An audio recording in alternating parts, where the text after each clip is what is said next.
Hello hello साथीहरू सबैलाई नमस्कार। आज मैले भिभो टी4 256 GB फोन मेमोरी अनि रोम चाहिँ 12 GB वाला लिएको छु। आज चाहिँ भर्खर आयो, 2-4 दिनपछि आउनेवाला थियो, खोइ 2-3 दिन अगाडि नै आइहाल्यो। त्यसैले अब अहिले चाहिँ प्याकेट खोलिरहेछौँ हामीहरू, हजुरहरूलाई सबैलाई देखाउँदैछौँ।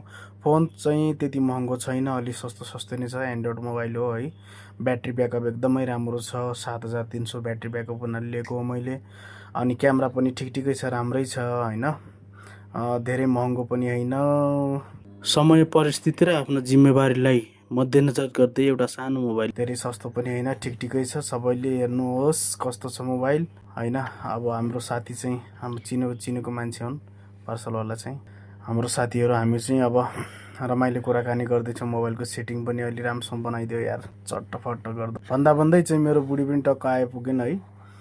मोबाइल लिएको छु बुढी है, मोबाइल आइसक्यो भने बुढी पनि मक्ख भइसकिन्।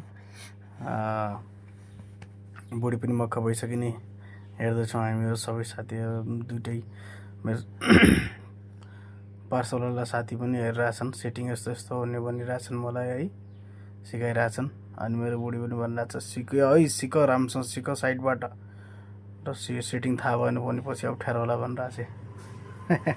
ल साथी पनि अब जान लाग्यो है, ल ओके बाई भनेर गएँ है।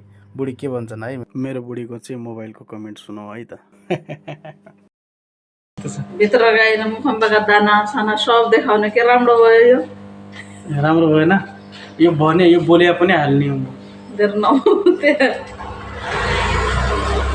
फोटो खिच्यो भने मुखको दाना पनि पुरै देखाउने, यो कस्तो मोबाइल हो, के राम्रो यस्तो मोबाइल र हेर त। ल यस्तै मोबाइल त हो सबैलाई चाहिने। अब त्यसैले म स्क्रिन कार्ड हाल्न गएँ, स्क्रिन कार्डको पनि कति मूल्य थाहा छ, 500 रुपियाँको एउटा स्क्रिन कार्ड रे बाबा। अनि त्यसपछि उसले भन्छ क्यामेराको पछाडि सेफ्टी पनि हुन्छ, हाल्ने हो कि भने मैले पनि हाल्ने हो, कति हो भने 150 रुपियाँ रे। अगाडिको स्क्रिन कार्ड 500, पछाडिको चाहिँ यो क्यामेरा सेफ्टी चाहिँ 150।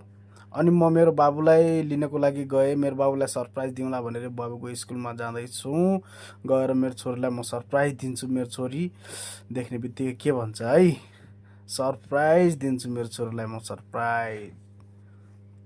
ल म चाहिँ अब स्कुलसम्म पुगिसकेँ, अब चाहिँ म गेटभन्दा भित्र जान्छु मेरो छोरीलाई ल्याउनुको लागि। मेरो बाबु के भन्छ है त। मैले भने पहिला बाबु तिम्रो आँखा चिम्लो त खै भनेर, अनि टक्क हातमा मोबाइल राखिदिएको मैले। वाउ ड्याडी वाउ, क्या दामी मोबाइल छ, गोल्डन गोल्डन चक्लेटी मोबाइल छ।